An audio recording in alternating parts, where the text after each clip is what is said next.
Yes. I have honestly lost count now of how many times the president has demanded I be pulled off the air. I mean, talk about a snowflake, this guy. Every 5 weeks, he flips out and wants me fired. If you got this many threats from a neighbor, you'd have no problem getting a restraining order. The judge would be like, yeah, sounds like the guy's nuts. Let's be clear. The President of the United States has called for the execution of members of Congress. No president has ever stooped that low. No president has ever encouraged violence the way this president has. The tension had been building for months, but tonight it exploded into one of the most unforgettable comedic takedowns in late-night politics. It all began when the former president once again demanded a television host be removed from the air, a request he has reportedly made more times than anyone can count. To most people, a neighbor making that many threats would be enough reason for a restraining order, but in this strange political era, it has become almost routine. Still, the sheer persistence of the demands left critics shaking their heads, wondering how a president could become so easily provoked by jokes, commentary, or even the slightest hint of satire. The thing about Donald Trump, this is not a man who wastes time on nonsense. We're going to have a UFC fight. Think of this on the grounds of the White House. This is an executive order relating to the use of paper straws. Changing the name of the Gulf of Mexico to the Gulf of America. I know a lot about reverse bathtubs. I've done it. You can't imitate those. We'll go. Now, nobody knows what magnets are. Sort of, it's Lady Liberty. Did you ever hear of Lady Liberty? Don't take Tylenol. Don't take it. The wind is. Today, Donald Trump shared a post on Truth Social calling for Democratic members of Congress to be hanged. He also posted a message that said, seditious behavior, punishable by death. As the latest controversy unfolded, Jimmy Kimmel stepped onto the stage with a level of energy that hinted something big was coming. He didn't warm up the crowd. He didn't ease into the topic. He launched straight into a rapid-fire monologue aimed at the unusual theatrics surrounding Trump's public persona. According to Kimmel, Trump enters rooms as though each step is choreographed for a movie trailer, the kind with explosions, dramatic lighting, and a heroic soundtrack swelling in the background. It was the kind of exaggerated observation that only works because the public has already seen the real version play out countless times. You know, and you've done this before. You tried to get me fired in September. It didn't work. Mr. President, I admire your tenacity. If you're watching tonight, which I presume you are, how about this? I'll go when you go, okay? We'll be a team. Let's ride off into the sunset together like Butch Cassidy and the Suntan Kid. Kimmel portrayed Trump as a man who wakes up fully expecting the world to applaud his existence, and when that doesn't happen, he imagines the applause anyway. Every gesture, every pause, every look toward the camera becomes a performance meant to signal victory, even when nothing has actually been achieved. It was comedic, but it also captured the core of how Trump's critics view his political theatrics. But the night didn't belong to Kimmel alone. Enter Senator Chuck Schumer, not in the literal sense, but through an escalating comedic exchange that felt like a tag team roast. Schumer's commentary painted Trump as someone who treats every minor action as a monumental accomplishment. In Schumer's exaggerated framing, Trump signs documents like a ruler issuing royal decrees, sits in chairs like a man posing for a statue, and waves at crowds as though the moment should be preserved in a museum. We've already seen what happens when Donald Trump tells his followers that his political opponents are enemies of the state. Every time Donald Trump posts things like this, he makes political violence more likely. None of us should tolerate this kind of behavior. We all remember what January 6th was like. We lived through January 6th. We've lived through the assassination and attempted assassinations this year. We have members whose families have had to flee their homes. When Donald Trump uses the language of execution and treason, some of his supporters. Together, Kimmel and Schumer unleashed a synchronized satire that portrayed Trump's public behavior as part comedy, part spectacle, and part self-written myth. Every line heightened the absurdity. Every joke stacked upon the last. And every exaggeration underscored the political chaos of the moment. But just when the dust seemed to settle, something unexpected happened. Someone else suddenly jumped into the unfolding drama, and their contribution changed the tone entirely. The real twist was about to hit, because the next voice to enter the argument wasn't one anyone expected. and what they said sent the entire conversation spinning in a new direction. He has his minions at the FCC now launching what they call a review of the relationship between TV affiliates and the TV networks, no doubt because of what happened last time they tried to strangle me. He's threatening ABC News. He's been trying to get Seth Meyers fired. And we learned today from The Guardian that Trump's billionaire buddy Larry Ellison and his son David Ellison, who are the biggest stockholders in Paramount and are now competing to buy CNN. The Guardian reported that Larry Ellison had a call with the White House during which they engaged in dialogue about firing some of the CNN hosts Trump doesn't like. Just as the online debate reached a boiling point, the situation escalated dramatically when Trump posted a series of messages on his social platform. Statements that shocked even people accustomed to his most extreme rhetoric. According to the reports circulating that day, he suggested severe punishments for Democratic lawmakers, using language that many felt crossed every imaginable line of political decency. Overnight, these posts ignited a wave of reactions from journalists, lawmakers, and everyday citizens trying to make sense of how American politics could have drifted so far into chaos. I want to be very clear. The job is not done. The vote is not the end, it's only the beginning. Once the president signs the bill, he must apply and execute it faithfully. There must be no funny business from Donald Trump. He must not use the excuse of frivolous investigations to release some Epstein documents while intentionally hiding others that deserve to be seen. Kimmel seized the opportunity to break down the moment using his trademark blend of humor and disbelief. Rather than directly attacking the threat itself, he zoomed out and poked fun at the dramatic, almost theatrical way Trump seems to envision his own public presence. Kimmel joked that Trump enters every room like a movie hero expecting confetti cannons and cheering crowds, then becomes confused when reality doesn't match the fantasy. He imitated Trump's exaggerated walk, the chin lifted high, the chest puffed out, and the posture of someone convinced they are being filmed from every angle. A blow to Trump because some of his most loyal footlickers betrayed him. Lauren Boebert, Marge Green, even the certifiable Nancy Mace jumped ship on this one, and now she's bending over backwards to try to win him back. My understanding, it was Donald Trump who came forward. He banned him from Mar-a-Lago. He allegedly, from that email, that he did sit down with authorities, or at least Epstein believed that he did and may have been a whistleblower. And if he did, thank God for Donald Trump. I don't know that there's anything this man cannot do in this country, leading us through healthcare crisis, quality of living and quality of life, the tariffs, protecting women and kids, protecting women in sports, all the things. There's nothing he can't do. It was comedy rooted in familiar imagery, the kind viewers instantly recognized because they had seen it before on rallies, interviews, and televised speeches. But then Schumer stepped in with his own form of satirical commentary, adding an intellectual sting to the humor. He described Trump's speeches as performances designed to magnify trivial moments into earth-shattering events. According to Schumer's comedic framing, Trump could announce the temperature outside and somehow find a way to turn it into a proclamation of greatness. Schumer emphasized the absurdity not by focusing on specific policies, but by highlighting the grandiose delivery that often overshadows whatever was actually said. This is not an invitation for Donald Trump to pick and choose his version of the truth. This bill is a command for the president to be fully transparent, to come fully clean, and to provide full honesty to the American people, even if he doesn't want to. So I want to be clear. Anything less than full transparency will be unacceptable in the eyes of the American people. If Donald Trump refuses to comply, if he refuses to obey the law, Senate Democrats will hold him accountable.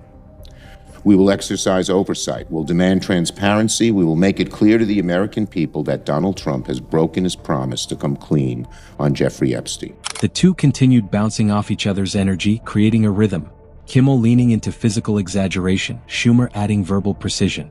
Kimmel reenacted the former president posing for cameras like he expected a choir to begin singing behind him at any moment.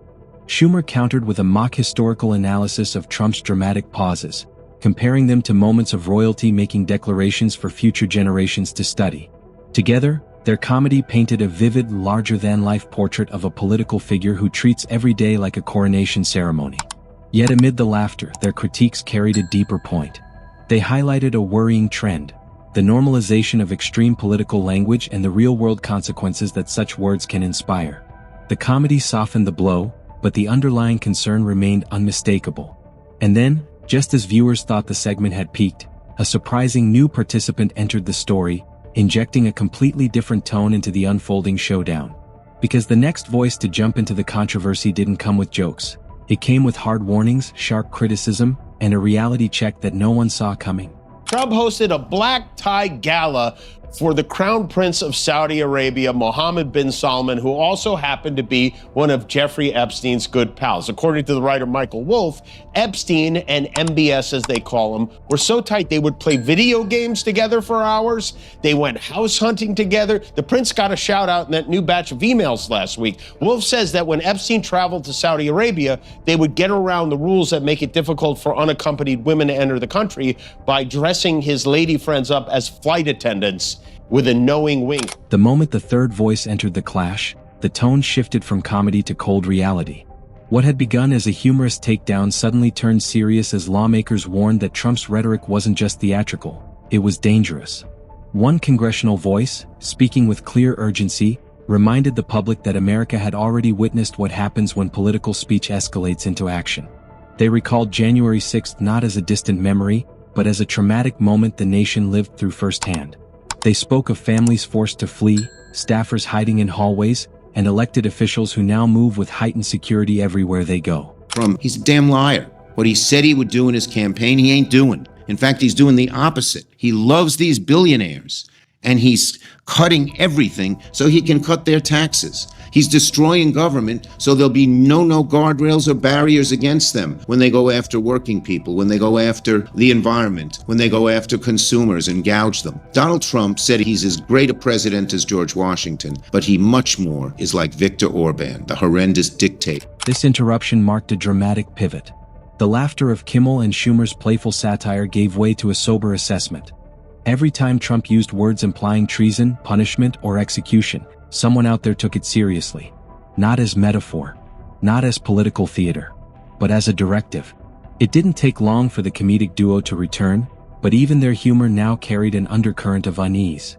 Kimmel leaned into the absurdity of Trump's exaggerated public posture, the raised chin, the dramatic pauses, the victorious stance, as if each camera was an adoring audience.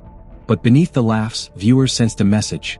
This behavior wasn't just silly, it was symbolic of a leader who framed every event as a battle and every critic as an enemy. Were there, including Trump, the evil prince, J.D. Vance, Pete Hegseth, even Stephen Miller showed up, which is unusual since he rarely feeds outside his terrarium. Elon Musk was there. It was like an alumni dinner for the Legion of Doom. This group is so cartoonishly evil, we might actually need Austin Powers to defeat them.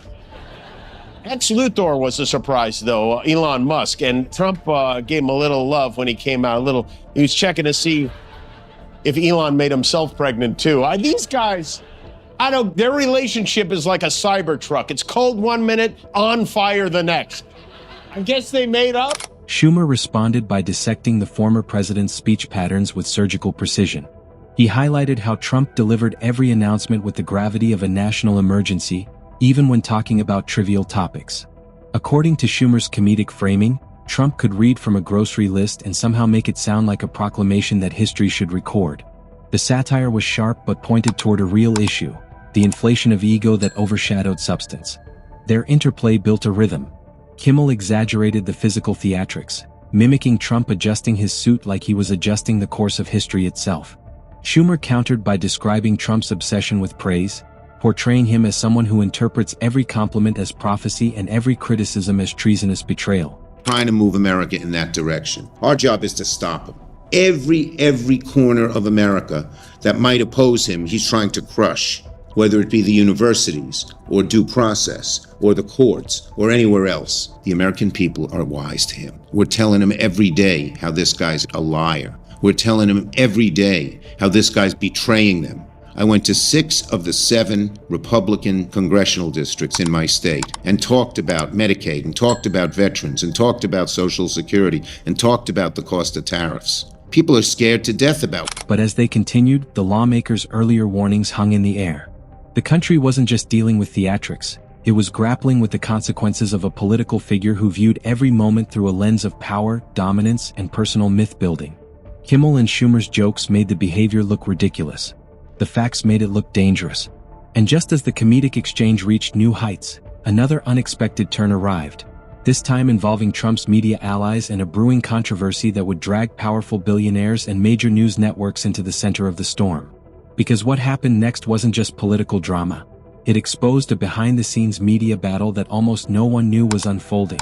Every channel to be Newsmax. And this Newsmax, they are funny, man. Even the news in North Korea is like, it's too much.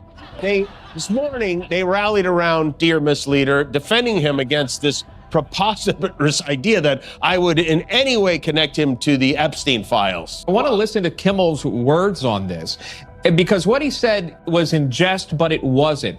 We finally get to find out if the president is linked to this.